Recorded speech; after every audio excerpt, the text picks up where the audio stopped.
جی welcome back. سد سویرا میں ایک مرتبہ پھر سے آپ کو کہیں گے خوش آمدید. آج کے پروگرام میں ہم گفتگو کر رہے ہیں دو ٹاپکس کے حوالے سے، جس میں سب سے پہلے ہم نے مہذب معاشرے کی تشکیل کے حوالے سے بات کی، اور اس کے لیے بہت ضروری ہے کہ معاشرے میں اسلامی تعلیمات کی پیروی کی جائے، تبھی ایک مہذب معاشرہ تشکیل پاتا ہے. اور اس کے ساتھ ساتھ اب ہم بڑھیں گے آج کے دوسرے ٹاپک کی جانب، جس میں ہم بات کریں گے بچوں کی تربیت کے حوالے سے. بچوں کی بہترین تربیت کا ایک ذریعہ یہ بھی ہے کہ ان کو تمام تر ریلیجیس ویلیوز سکھائی جائیں، ان کو بتایا جائے کہ دین اسلام کی روشنی میں وہ تمام تر واقعات، وہ تمام تر احکامات، وہ پیغامات جو ان کے جاننے کے لیے ضروری ہیں، جو ان کے سمجھنے کے لیے ضروری ہیں، وہ ہم کس طرح سے ان کی تربیت میں شامل کر سکتے ہیں، کس طرح سے اس کے حوالے سے ان کو اویئر کر سکتے ہیں، ان کے اندر یہ تمام تر ویلیوز انکلکیٹ کر سکتے ہیں. اس پر اب ہم اپنے دونوں مہمانوں سے گزارش کریں گے کہ وہ ہمیں بتائیں کتنا ضروری ہے موجودہ دور میں کہ ہم اپنے بچوں کو وہ تمام تر واقعات بتائیں جو کہ ہمارے سنہری اصولوں کو جو ہے ظاہر کرتے ہیں، اس کے ساتھ ساتھ ہماری تعلیمات کا ظاہر کرتے ہیں، اور وہ ہمارے جاننے کے لیے، ہمارے سمجھنے کے لیے اور پھر ہمارے اپنانے کے لیے ضروری ہیں. تو سبق آموز اور اسلامی واقعات کی روشنی میں بچوں کی تربیت کو کس طرح سے آسان بنایا جا سکتا ہے، اس پر اب ہم گفتگو کریں گے، اور اس میں والدین کے کردار، اساتذہ کرام کا کردار اور اوور آل سوسائٹی کے کردار کو ڈسکس کریں گے. جو مہمان ہمارے ساتھ اسٹوڈیوز میں موجود ہیں، ایک مرتبہ پھر سے ان کا تعارف کراتے ہیں. محترمہ زبیدہ خاتون صاحبہ ہیں، خانم زہرا قاسمی ہیں اور نور فاطمہ ہیں. ہم جو ہے اپنے دونوں مہمانوں کی جانب بڑھیں گے اور ان سے گزارش کریں گے کہ وہ اس ٹاپک کی روشنی میں کچھ فرمائیں. زبیدہ صاحبہ آپ سے آغاز کرنا چاہوں گی. جی بچے کی تربیت جی تو اس کو ہم شروع کریں گے حضرت ابراہیم علیہ السلام، حضرت ہاجرہ اور حضرت اسماعیل کو ہم جانتے ہیں، بخوبی جانتے ہیں. اس میں سب سے پہلے تو حضرت ابراہیم علیہ السلام کی وہ دعا ہمارے سامنے آتی ہے کہ جو انہوں نے حضرت اسماعیل کی پیدائش سے پہلے کی تھی کہ ربی حب لی من الصالحین، کہ یا اللہ تو ہمیں ایک صالح بچہ عطا فرما. سبحان اللہ. تو والدین کی ذمہ داری وہیں سے شروع ہو جاتی بے ہے شک بے شک کہ وہ بچے کی پیدائش سے پہلے دعا کریں کہ اللہ تعالیٰ ان کو صالح بچہ دے.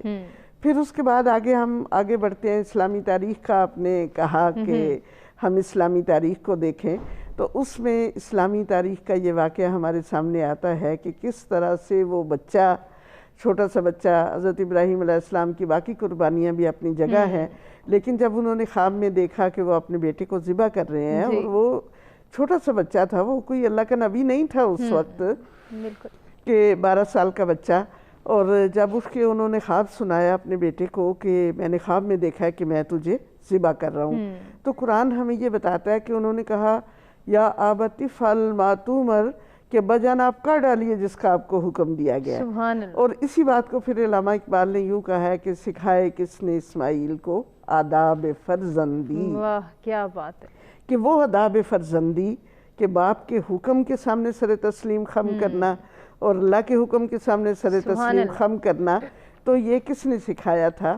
کہ یہ ان کے والد محترم نے اور ان کی ان والدہ نے، کہ جن کا ایک بڑا کردار ہے حضرت ہاجرہ رضی اللہ تعالی عنہا.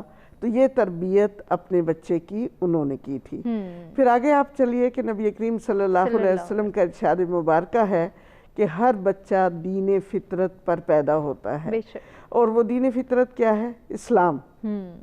پھر آپ نے مزید فرمایا کہ یہ اس کے والدین ہیں جو اس کو یہودی اور عیسائی بناتے ہیں. تو آگے یہ والدین کی تربیت ہوتی ہے کہ وہ اپنے بچے کو مسلمان بناتے ہیں یا اپنے بچے کو یہودی بناتے ہیں یا عیسائی بناتے ہیں، یا اپنے بچے کو وہ کیا بنانا چاہتے ہیں. تو اس میں والدین کا ایک بڑا کردار ہے، والدین کا ایک بڑا رول ہے، اور اس میں اسلام کی ہدایات ہمیں ملتی ہیں جو نبی کریم صلی اللہ علیہ وسلم کی زبان مبارک سے ہی ہمیں پتہ چلتی ہیں. کہ آپ نے فرمایا کہ اب تمہارا بچہ جب پیدا ہوتا ہے تو اسے کسی نیک فرد سے گٹی دلواؤ. پھر اور اللہ کے نبی صلی اللہ علیہ وسلم خود گٹی دیا کرتے تھے، جیسے حضرت امام حسن امام حسین کی پیدائش بھی ہوئی تو اس وقت. تو اس کے بعد اگلا حکم کیا ہے کہ بچے کا اچھا نام رکھو، اور اللہ تعالیٰ کے پسندیدہ نام عبداللہ اور عبد الرحمن ہیں. انبیاء کے ناموں کے اوپر بچوں کے نام رکھو، نیک افراد کے ناموں کے اوپر بچوں کے نام رکھو، چونکہ نام کا بھی بڑا اثر ہوتا ہے بچے کی زندگی کے اوپر.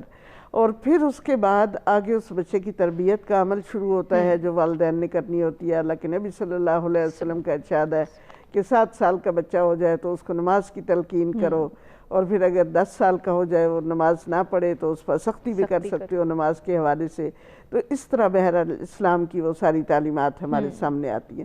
پھر عملی جہاں تک عملی طور پر ہم دیکھتے ہیں تو سب سے پہلے نبی کریم صلی اللہ علیہ وسلم ہی ہمارے سامنے آتے ہیں کہ آپ کی ذات مبارکہ کہ جنہوں نے، جب آپ کا نکاح ہوتا ہے حضرت خدیجہ رضی اللہ تعالی عنہا سے، تو آپ حضرت علی کو اپنے ساتھ لے آتے ہیں، وہ بچے تھے اس وقت، اور آپ پھر نبی کریم صلی اللہ علیہ وسلم کی تربیت دیکھیں کہ جب آپ نے وہ دعوت دی جس میں سارے سرداروں کی دعوت کی، اپنے قبیلے والوں کی دعوت دی، اور کوئی اس دعوت کو سمجھا نہیں اور کوئی آپ کی مدد کے لیے تیار نہیں ہوا، اور جب وہاں آپ نے سوال کیا کہ اس دعوت کے اس کام میں کون میری مدد کرے گا، تو حضرت علی کھڑے ہو جاتے ہیں اور وہ فرماتے ہیں کہ گرچہ میں چھوٹا ہوں، بچہ ہوں، میری ٹانگیں پتلی ہیں، لیکن میں اس کام میں آپ کا ساتھی بنوں گا۔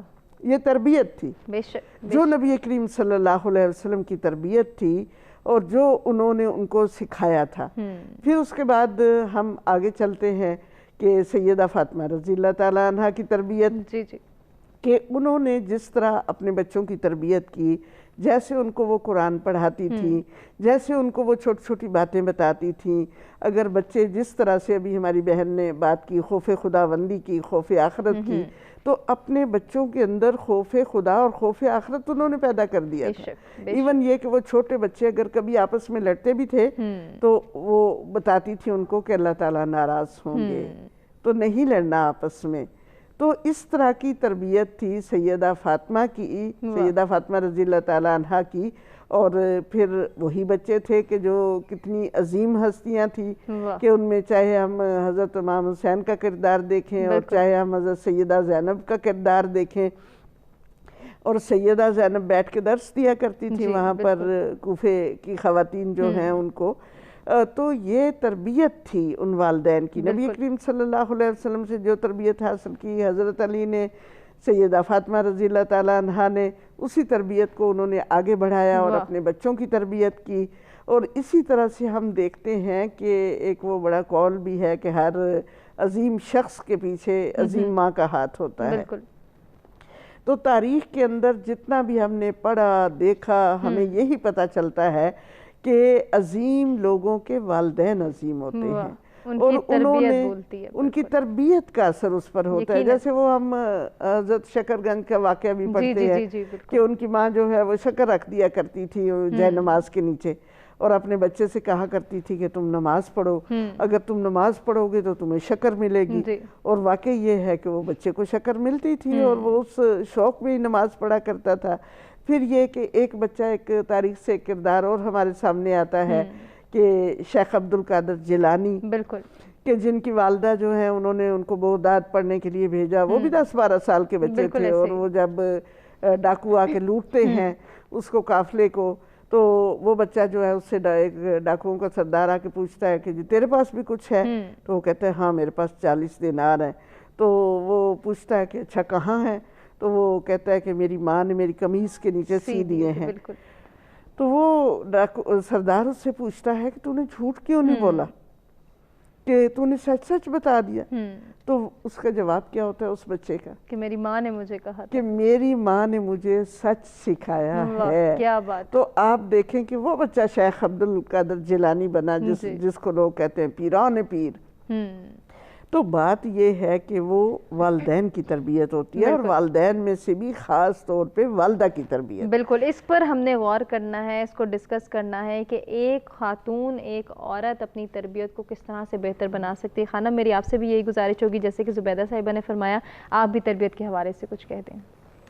جیسے کہ آپ کا ٹاپک ہے کہ تاریخی سبق آموز جو واقعات ہیں ان سے ہم تربیت کو واقعاً بہت آسان بنا سکتے ہیں۔ یقیناً ہمیں امیر المومنین حضرت علی بن ابی طالب علیہ الصلوۃ والسلام کا ایک قول نظر آتا ہے، وہ کہتے ہیں کہ بچپن میں علم حاصل کرنا ایسے ہے کہ گویا پتھر پہ نقاشی کے مانند ہے، صحیح، اور بڑھاپے میں یا بڑی عمر میں جا کر علم حاصل کرنا ایسے ہے کہ گویا پانی پر نقاشی کی مانند ہے۔ یعنی بچپن میں آپ اپنے بچے کے ذہن میں جس چیز کی محبت، جس چیز کی نفرت، جس چیز کو اس کا آئیڈیل بنا دیں گے، وہ ساری زندگی ایک پتھر پر لکھے ہوئے کی مانند رہے گا۔ یقیناً۔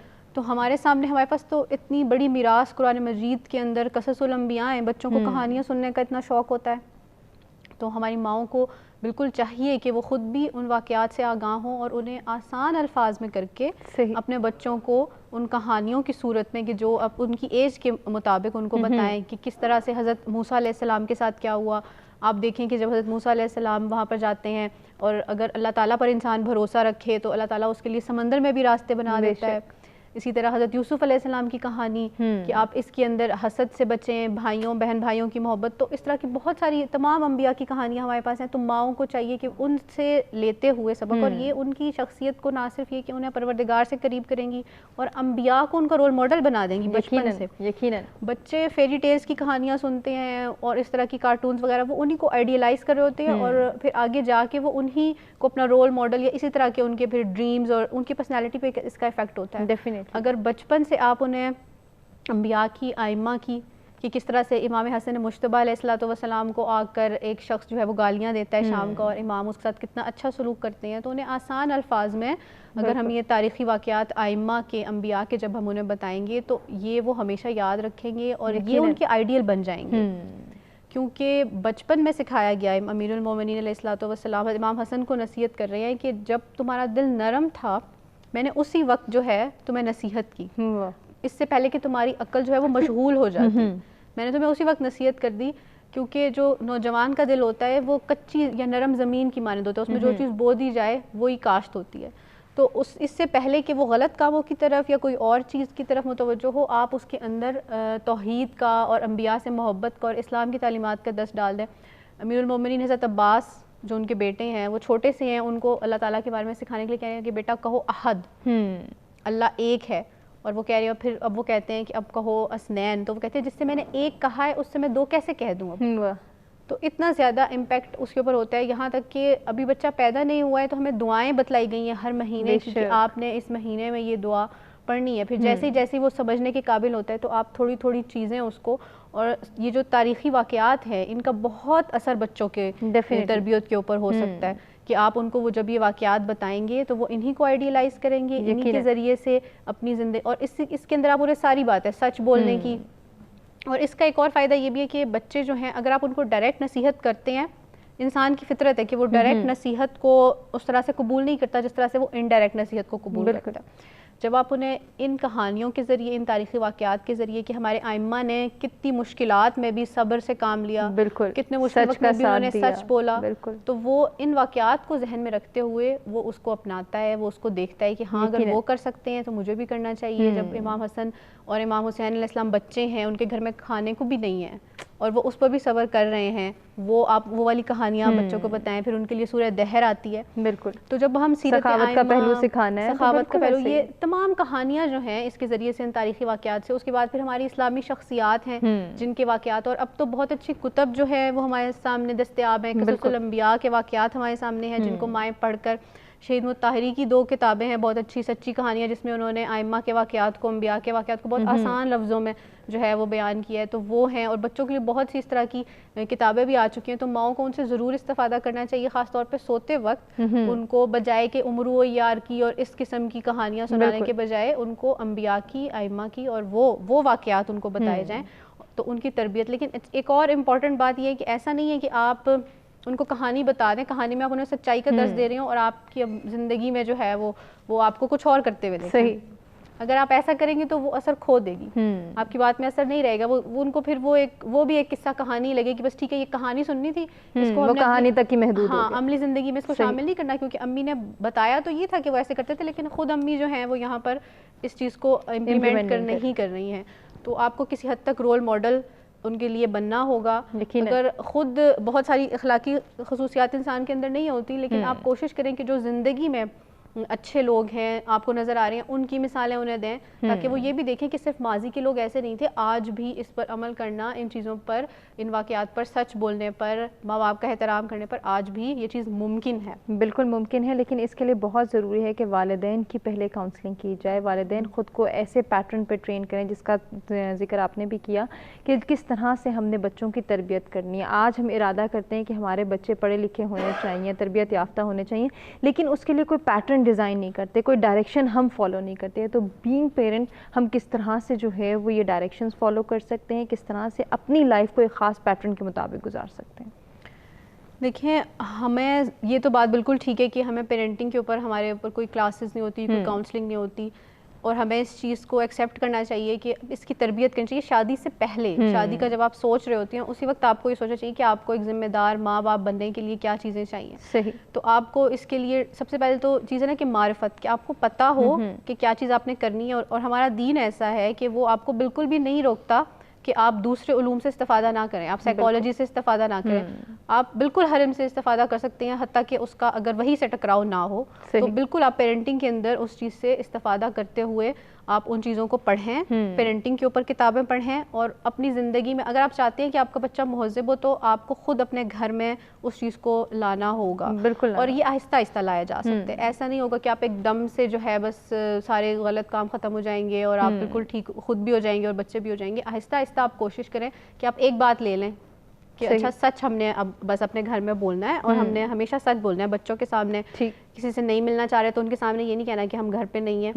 تو ایسے چھوٹی چھوٹی باتوں سے آپ شروع کریں, پھر ایک اور چیز کو لیں کہ اب ہم نے دیکھیں اللہ تعالیٰ نے وہی جو ہے قرآن مجید بھی تدریجاً انسانوں پہ نازل کیا. جو بہترین پیغام ہے, جو آفاقی پیغام ہے, ایک دم سے پوری کتاب نازل نہیں کر دی, آہستہ انسان کی طبیعت کو سامنے رکھتے ہوئے. اسی طرح اپنے اوپر بھی اگر آپ کام کرنا چاہتے ہیں تو آپ کو چھوٹی چھوٹی چیزیں لے کر آہستہ آہستہ ان کے اوپر کام کرنا ہوگا, اور مسلسل کیا جانے والا عمل جو ہے وہ پروردگار کی بارگاہ میں مقبول ہوتا ہے, اور اسی کا ایفیکٹ ہوتا ہے کہ آپ ایک چھوٹی سی چیز لے لیں لیکن آپ یہ یاد رکھیں کہ بس اب یہ ہم نے کرنی ہے, اپنے اوپر برڈن بھی نہ ہو, اور جب اس سے جب ایک آپ کی زندگی میں شامل ہو جائے پھر آپ دوسری چیز کو لیں.